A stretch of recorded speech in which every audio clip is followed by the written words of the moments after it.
I woke up to a message that wasn't meant for me. The phone buzzed on the kitchen counter, and instinctively, I grabbed it. It wasn't the usual notifications. This was a direct message. I didn't think anything of it at first. Sophia, my wife, had a few friends and colleagues who sometimes sent messages, but it was just part of life. But when I unlocked the phone, I saw the notification preview. I can't wait to see you tonight. My heart sank. I looked at the message again, but the name wasn't familiar. It wasn't one of Sophia's usual contacts. I could feel my hands beginning to shake as I scrolled down. And there it was. Hey, I missed you last night. Let's make tonight even better. I'll be there by 7. Can't wait. I told myself I was overreacting. I mean, people send odd messages all the time, right? Maybe it was a wrong number. But deep down I knew. Something wasn't right. I sat frozen at the counter, staring at the screen, trying to piece together the fragments of a story I hadn't yet fully understood. I wasn't sure how long I sat there, the weight of the message pressing on my chest. A part of me wanted to confront her immediately, to demand answers, but another part of me wanted to ignore it. Maybe it was just a misunderstanding. Maybe there was a reasonable explanation. But as the day went on, I couldn't shake the feeling. Every time I saw her, every time she smiled at me or kissed me goodbye, I wondered if she was hiding something. Was she being honest with me, or was I just too naive to see what was happening right under my nose? Later that evening, I watched her get dressed, carefully choosing a dress that she hadn't worn in months. "Where are you going?" I asked, trying to sound casual, trying not to let my suspicion show. "Oh, just meeting a friend," she replied, her voice light and nonchalant. It was as if nothing was out of the ordinary, as if the message on the phone didn't exist. I nodded, but the knot in my stomach tightened. She was already acting distant. Was she even aware of how different things had become between us? How much the silence had grown? She gave me a quick peck on the cheek before grabbing her purse. "I'll be back later. Don't wait up." The door clicked shut behind her, and I stood there, unsure of what to do. Should I follow her? Should I check her phone again? My mind raced with 1,000 possibilities. But instead of jumping into action, I did nothing. I decided to wait, to see if she would come back and tell me the truth on her own. I wasn't going to make it easy for her. Not anymore. Hours passed. My heart continued to beat louder in my chest as I stared at the clock on the wall. It was nearly 9 p.m. She was supposed to be home by now. And yet, there was no sign of her. The house felt empty, like I was living in someone else's life. The message, that one simple text, kept running through my head. Who was she meeting? Why was she so evasive? And what had she really been doing all this time? I had no idea what was going on. But I knew one thing for sure. I couldn't just sit back and pretend I didn't notice.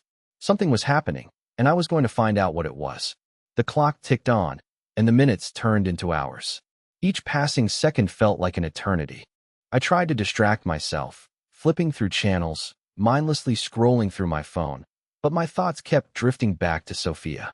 I couldn't shake the unease that had settled deep inside me. The message, the way she'd left tonight, acting like everything was fine.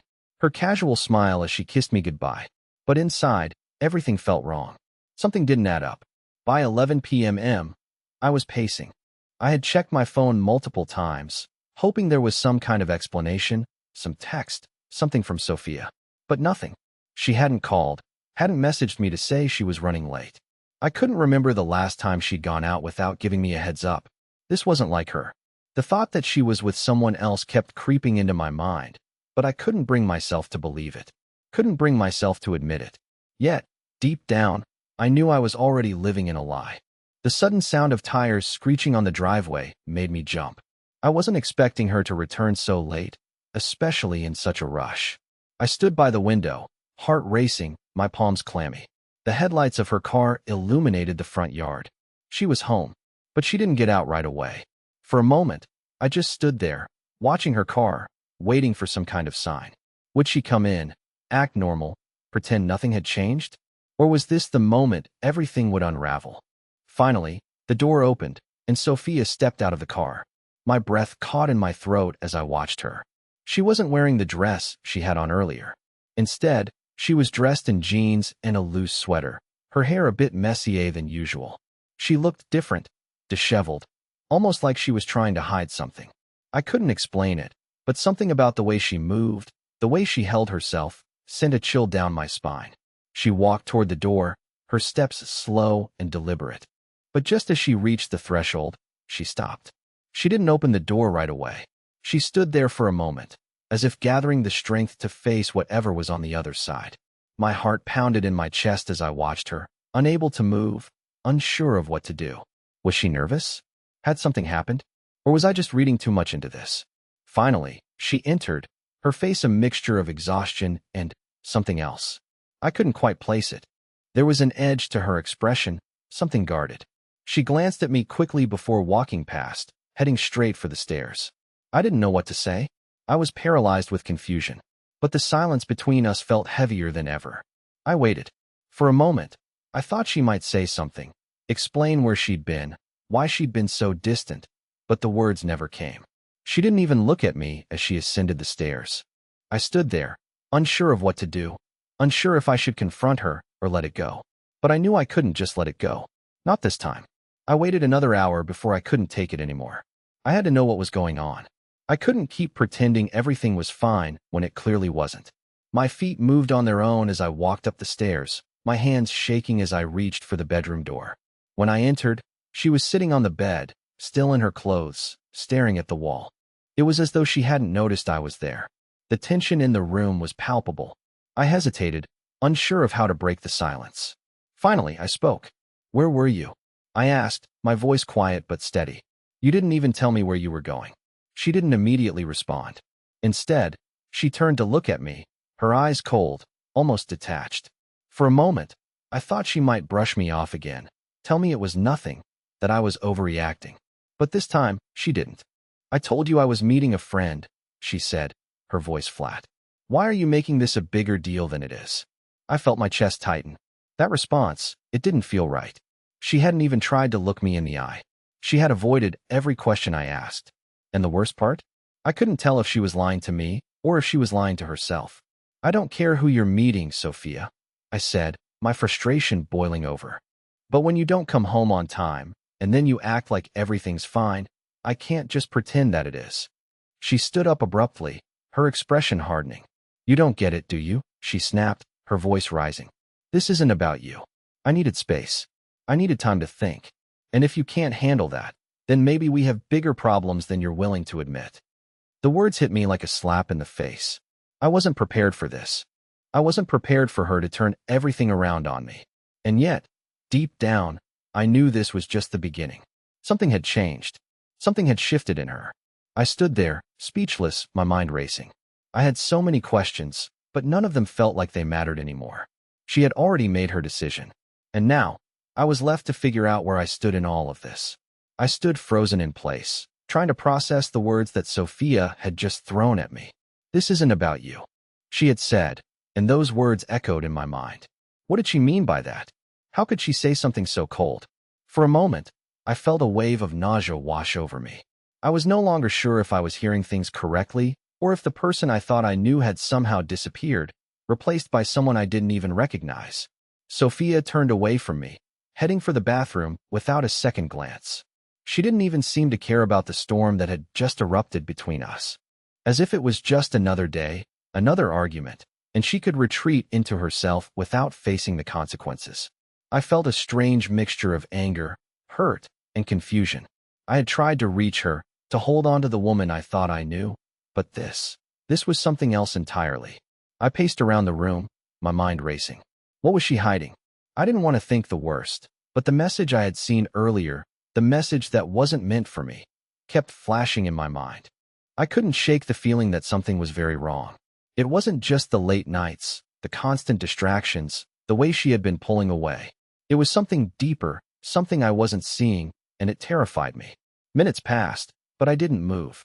I stayed there, staring at the door, unable to gather the courage to face her again. Part of me wanted to demand the truth, to ask her outright what was going on. But I feared what I might hear. I feared that the life I had built with her, the life I thought we shared, was all just a lie. Finally, Sophia stepped out of the bathroom, her face expressionless. She avoided looking at me, heading straight for the closet to change. She had barely spoken to me in the last half hour, and I wasn't sure how much longer I could handle this silence. I had to know what was going on. I had to. I couldn't just let her shut me out like this. I knew there was more, I could feel it in my bones. The lies, the distance, it was all so painfully clear now. But I needed confirmation. I needed her to admit it. Why won't you talk to me? I asked quietly, my voice cracking slightly as I spoke. Why do you keep avoiding me? This isn't just about space, Sophia. This is about something else. She paused for a moment, her back still turned to me, and I thought, just for a second, that she might finally break down and tell me everything. But instead, she let out a heavy sigh. It was almost as if she was exhausted from keeping up the charade. I don't know what you want me to say, David, she replied, her voice flat, devoid of any emotion. I've been trying to figure things out myself, and maybe it's just not working anymore. I can't keep pretending that things are the same when they're not. That hit me like a ton of bricks. I can't keep pretending that things are the same when they're not. The weight of those words crushed me, but at the same time, they felt like a relief. A terrible, painful relief. She wasn't pretending anymore. She wasn't hiding behind fake smiles and hollow conversations. She had admitted it without saying it outright. You've been seeing someone else, haven't you? The question came out before I could stop it. My heart raced as I asked it, the truth burning on my tongue. Sophia didn't respond immediately. She stood there in front of the closet, her shoulders slumped as if she were carrying the weight of the world. I could see her hands trembling, and for the first time in a long while, I felt a pang of sympathy for her. She wasn't the same woman I had married, but maybe she was just as lost as I was. After what felt like an eternity, she turned around, her eyes meeting mine for the first time in hours. There was something in her gaze, something that made my blood run cold. I didn't mean for any of this to happen, she said quietly, as though she was speaking to herself more than to me. But I don't know how to fix it. I don't know how to fix us anymore. I didn't know what to say. My mind was reeling. I wanted to scream, to demand to know who it was, how long it had been going on, what she had been thinking. But I didn't. Instead, I stood there in stunned silence, unsure of what to do next. You've changed, I said, the words coming out in a whisper. We've both changed. But you're not even the same person anymore. Sophia didn't reply. She didn't need to. Her silence spoke louder than anything she could say. For the first time, I realized that I wasn't just losing her. I was losing myself in the process. The person I had once known, the woman I had loved, was slipping through my fingers, and I didn't know how to stop it. The next few days were a blur. The tension in the house was unbearable, like a thick fog that clung to every room. Sophia and I barely spoke. We passed each other like strangers, walking around in our own silent worlds, both too afraid to confront the growing abyss between us. I tried to talk to her, to break through the wall that had suddenly formed, but each time I opened my mouth, the words got stuck. Every attempt felt like I was talking to a ghost, someone I barely recognized. The message from earlier that week still haunted me. I kept replaying it in my mind. I can't wait to see you tonight. Over and over again. Who was she meeting? What had been going on behind my back? Every time I looked at her, my mind raced with questions, but she seemed so distant, so unreachable. I didn't know how to get through to her anymore. She had built this fortress around herself, and no matter how hard I tried, I couldn't find a way inside. It was a Friday when I finally decided to take matters into my own hands. I couldn't keep waiting for her to come to me, couldn't keep pretending that everything was fine. Something had to give. I had to know the truth, whether I was ready to hear it or not. That night, I made up my mind. I was going to follow her. She told me she was going out with friends again, but something in her voice made me suspicious. There was a note of finality in it, like she was preparing for something that didn't involve me. She didn't even give me a kiss goodbye, just a hurried, "I'll be back later." I nodded, trying to mask the growing knot in my stomach, and waited until I saw her leave the house. As soon as she was gone, I grabbed my coat and slipped out of the back door. I didn't know what I was expecting to find, but I knew I had to follow her. I had to know where she was going, who she was meeting, what had been happening behind my back. I couldn't ignore it any longer. I drove a few blocks behind her, keeping my distance but staying close enough to see where she was going. She turned onto a street I didn't recognize, then pulled into a driveway of a house that seemed familiar, but I couldn't quite place it. The lights were dim, and there was no sign of anyone else around. I parked a few streets away, my hands gripping the steering wheel as I watched her get out of the car and walk toward the front door. My heart raced. I had no idea what I was doing, but I knew I couldn't turn back now. I waited in the car for what felt like an eternity, the cold night air pressing against the windows. I kept watching the house, waiting for some kind of movement, some clue that would tell me what was really going on. I thought about going up to the door, knocking, confronting whoever was inside, but I couldn't bring myself to do it. I didn't want to make things worse, and yet I knew that by not doing anything, I was only hurting myself more. Then, after what seemed like hours, I saw her again. Sophia walked back out of the house, her face pale, her steps slow, as if she had just come out of a trance. She didn't look like the woman I had married. There was a sadness in her eyes, a heaviness that wasn't there before. And as she reached the car, she glanced over her shoulder as though she was expecting someone to follow her. That's when it hit me. She wasn't alone. Someone else had been with her in that house. My heart dropped as I watched her get into her car and drive off, but I couldn't bring myself to follow her this time. The thought of what I had just seen, the suspicion that had crept into my mind, paralyzed me. I couldn't breathe. I didn't know what to do with the information I had just uncovered, but I knew one thing for sure.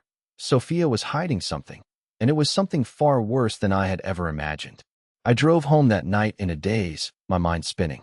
I couldn't stop thinking about what I had just seen. The look on her face, the way she had walked away from that house. I had never felt more alone, more out of control. The woman I loved was slipping further away from me, and I was powerless to stop it. When I got back to the house, Sophia was already inside, sitting in the living room as if nothing had happened. I stood in the doorway, watching her. She didn't even acknowledge my presence. It was as though we were strangers, sharing the same space, but living in two completely different worlds. I wanted to confront her, to demand answers, but I didn't know where to start. How could I even begin to explain what I had seen? How could I make her understand the pain and betrayal that was already suffocating me? Instead, I sat down on the couch, my hands trembling as I tried to make sense of everything. The lies, the secrets, the silent distance between us. I had no idea where this was headed, but I knew one thing. Nothing would ever be the same again. The days that followed felt like a never-ending cycle of unease and confusion. Every time I looked at Sophia, I couldn't shake the feeling that something was drastically wrong. She acted like nothing had changed, like everything was still the same between us, but I knew better. The house felt emptier than ever, the silence between us louder with each passing day. Every word she spoke felt like it was coming from a stranger, and every time I tried to connect with her, she would pull further away. I couldn't understand it. What had happened to the woman I had married? I spent hours replaying that night in my mind. The message I had found on her phone, the strange house, the way she looked when she walked out. I had seen enough to know something was happening, but I still couldn't bring myself to confront her. I was paralyzed by fear. What if I was wrong? What if I had misunderstood everything? But deep down, I knew I wasn't imagining things. I couldn't ignore the signs, no matter how much I wanted to. One evening, Sophia went out again, telling me she was meeting her friend for dinner. She didn't say who it was or where they were going, just that it was someone she hadn't seen in a while.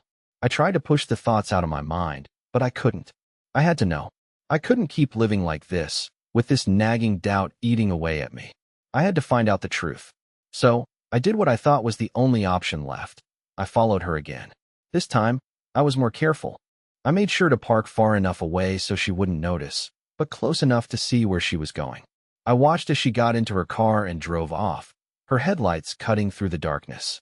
My heart pounded in my chest as I started the engine and followed her.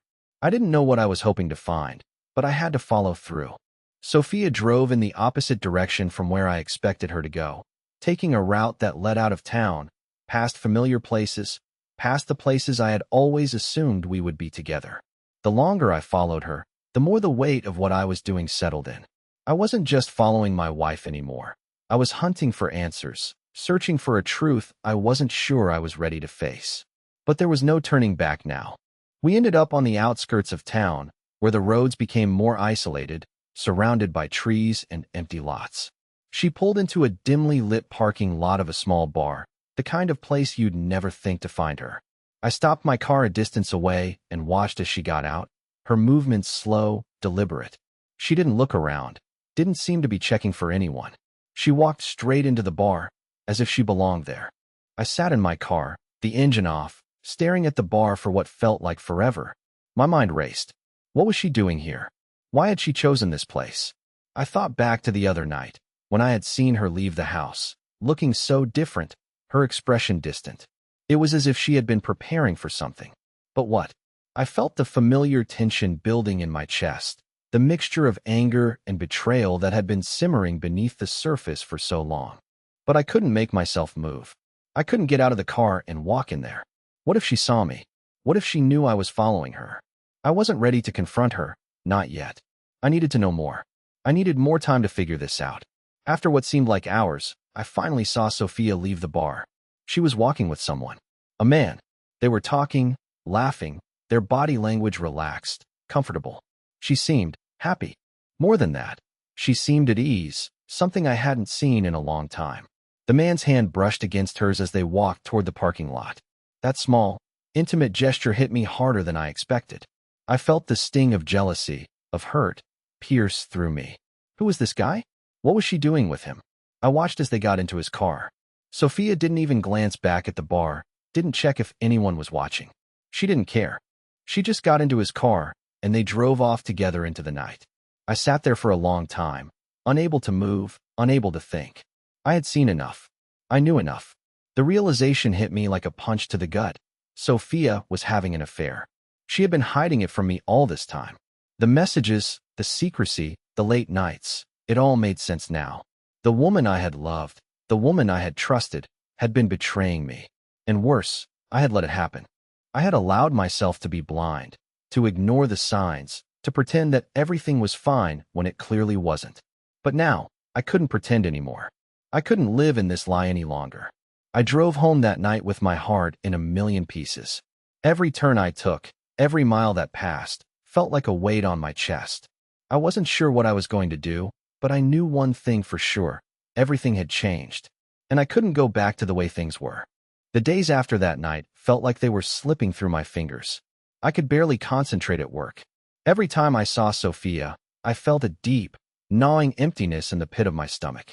It was as if the person I had spent years with, the woman I thought I knew, had disappeared, leaving behind a stranger.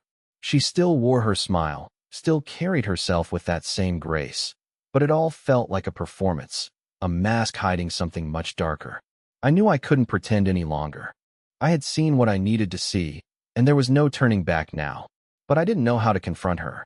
Part of me still held on to the hope that there might be some mistake, some explanation that would make sense of the mess I had found myself in. Maybe she wasn't seeing someone else. Maybe I had misunderstood. But deep down, I knew the truth. Every time I tried to ignore it, every time I tried to convince myself it wasn't real, it crept back in, stronger than before.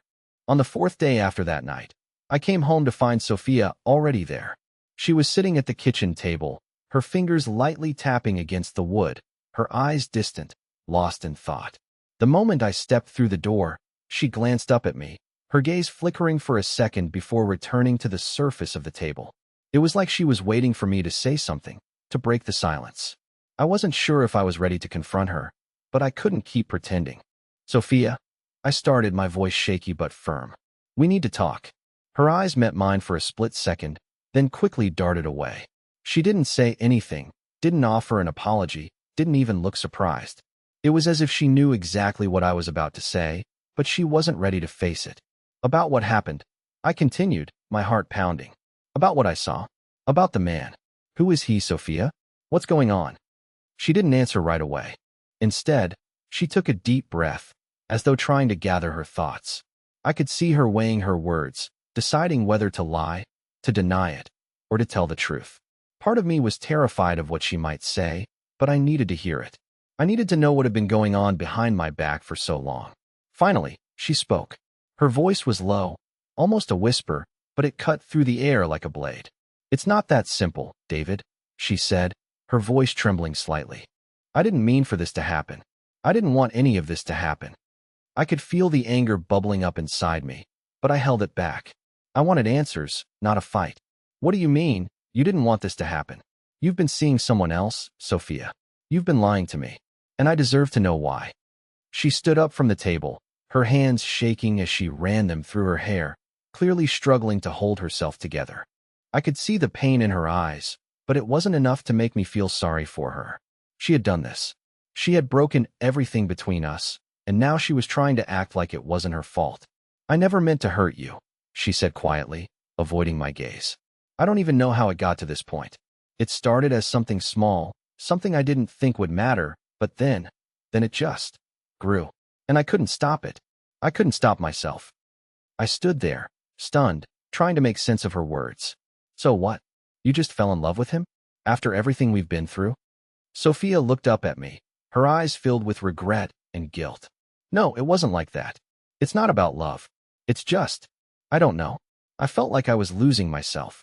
I was so caught up in everything, trying to make things work, trying to keep up with everything, and then he was there. And it felt like a distraction. It was easy to pretend, to let go for a little while. But now I realize I've ruined everything."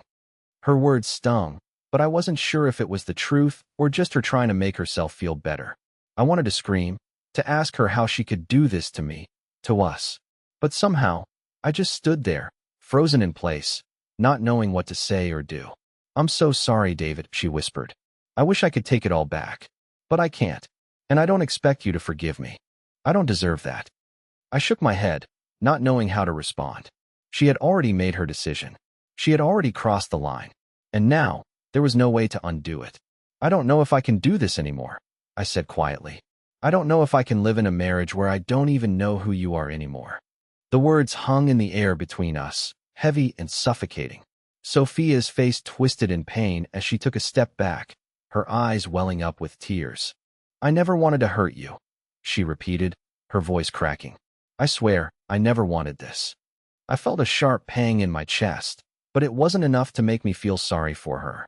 Not anymore. This was the woman I had built a life with, the woman I had trusted more than anyone else.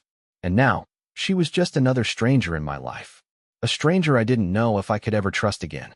I turned and walked out of the kitchen without saying another word. I didn't know what the future held, but I knew one thing. It would never be the same.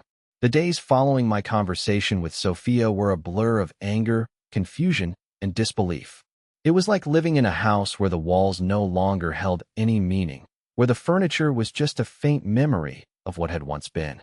I went through the motions, work, dinner, sleep, but none of it felt real. Nothing felt like it used to. Every time I looked at Sophia, I felt the gap between us grow wider. She was still here, physically present, but emotionally she had long since checked out. And that realization hit harder than I ever expected. I tried to distance myself, to avoid her, to give myself time to process everything that had happened, but it wasn't working. It was impossible to ignore her presence in the house. Every time I walked into the living room, I was reminded of the lie that had been spun around me. The cold, empty conversations, the awkward silences, the way she still tried to pretend nothing was wrong. It made my stomach churn. It was clear that Sophia had no idea how to fix this, how to make things right between us.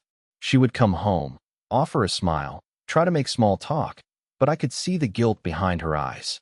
I didn't want her pity, though. I didn't need her empty attempts at kindness. She had broken something I didn't know how to repair. What bothered me the most was that I didn't know if I could ever look at her the same way again. She had betrayed me, not just with her actions, but with her indifference, her coldness. She had distanced herself from me long before I ever found out about the affair.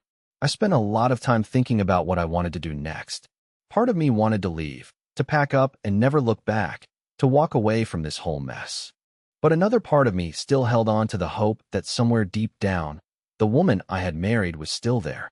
That maybe, just maybe, we could salvage whatever was left of this marriage.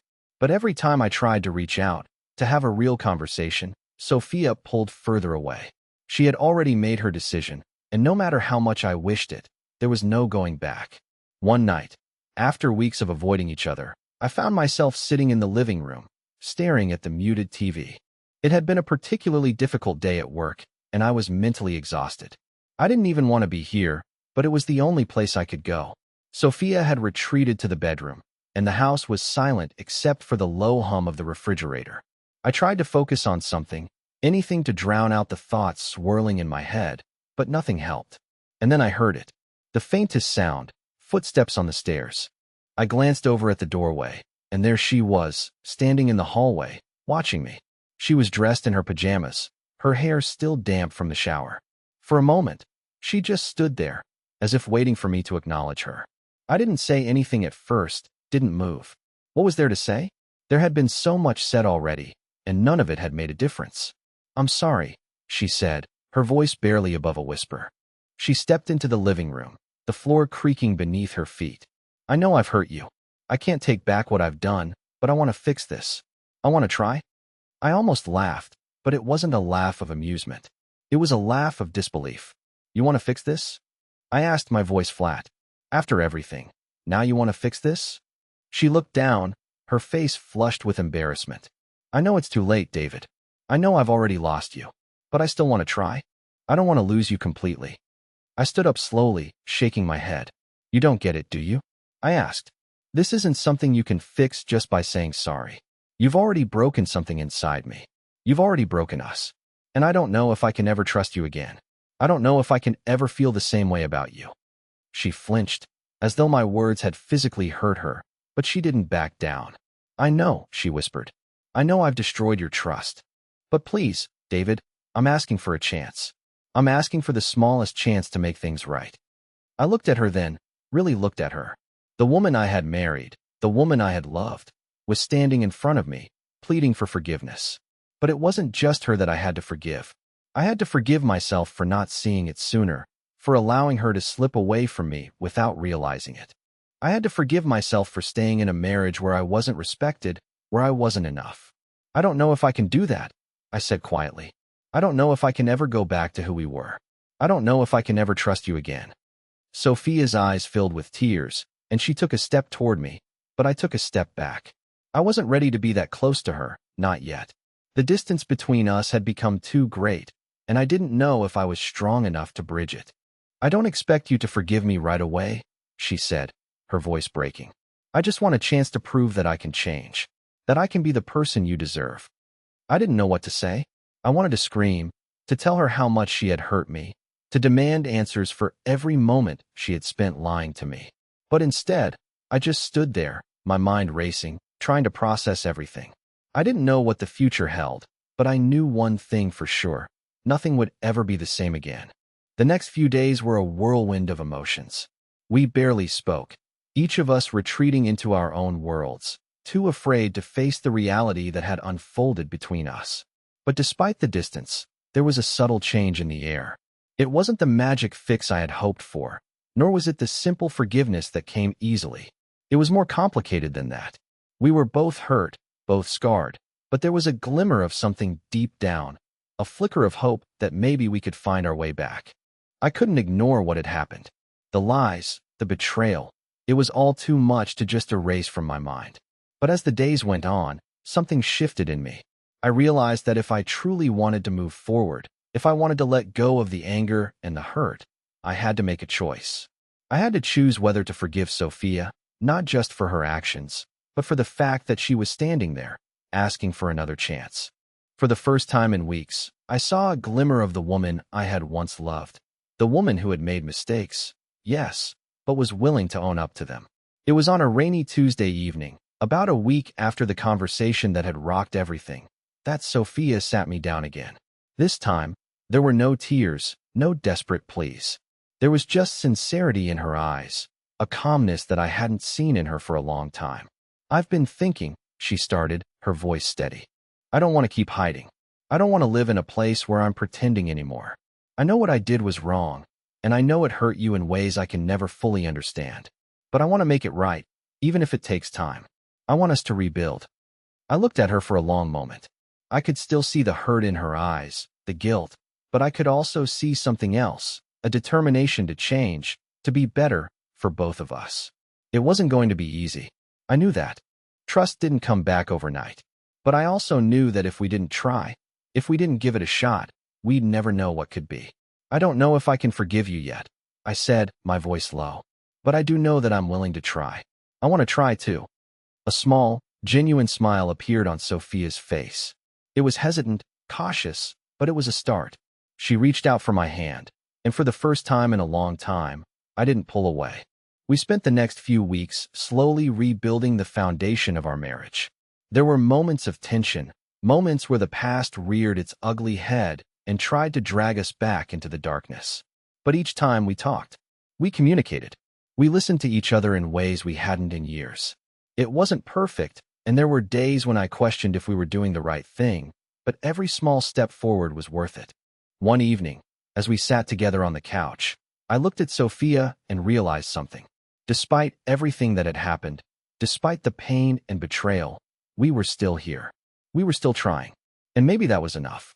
Sophia leaned her head against my shoulder, her hand in mine, and for the first time in a long time, I felt a sense of peace settle over me. We didn't know what the future held, but we were going to face it together. That was all I needed to know. The road ahead wasn't going to be easy, but it was ours to walk. And as we sat there, side by side, the weight of the past slowly began to lift. Maybe love wasn't just about the perfect moments. Maybe it was about how we chose to show up for each other when things fell apart. And for the first time, I believed we could make it work. The journey wasn't over, but it was a new beginning. And that, in itself, was a victory.